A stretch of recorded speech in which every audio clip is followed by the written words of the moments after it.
Great to have you with us on the show today. We talked on the bonus show yesterday a little bit about Elon Musk's proposal for this version, kind of. He at one point was talking about evacuated tube transport, which is kind of like underground tunnels that are used for transportation. The idea would be that it would be very, very fast and safe transportation. The new idea is Hyperloop, which would actually be a tube system rather than an underground tunnel or rail. It's just a tube system. And these electromagnetic tubes would run initially along the I-5 corridor, so you could get from San Francisco to Los Angeles really, really fast. Very, very cool idea. A lot of information about it online.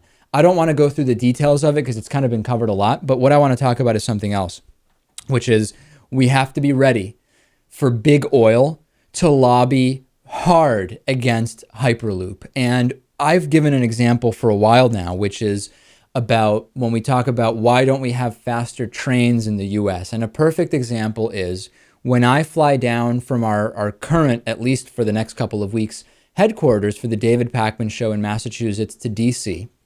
If I want to drive to DC, depending on traffic, it's about a 7 to 8 hour drive.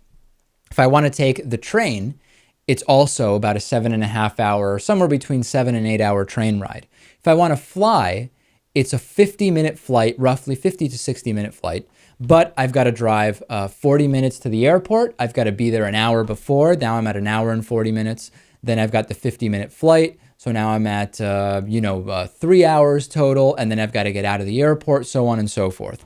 If we had faster trains, right, where it would get me there instead of in 7 or 8 hours, in something more like 3.5 or 4, all of a sudden I'm not flying, and I certainly would never consider driving it, which I guess now I would do if it was like a last minute thing I had to go to Washington, D.C.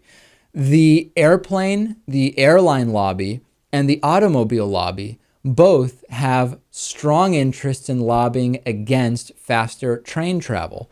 This is going to have the same effect. We are going to see airlines lobbying against this who fly San Francisco to LA many times a day. We're going to see automobile, even though it's a nightmare to drive in that part of the country. We'll see the automobile lobbies going hard against this. And I think it's good to be aware of that, Lewis. Whenever we talk about any of these new technologies, lobbyists are so powerful that we have to remember to think about, are they going to be for or against this? Because it actually will make a difference in how likely it is to happen. Right, and that's really too bad. Of course, these lobbyists will never be able to get to someone like Musk, but they can, of course, get to the politicians that have to approve Exactly.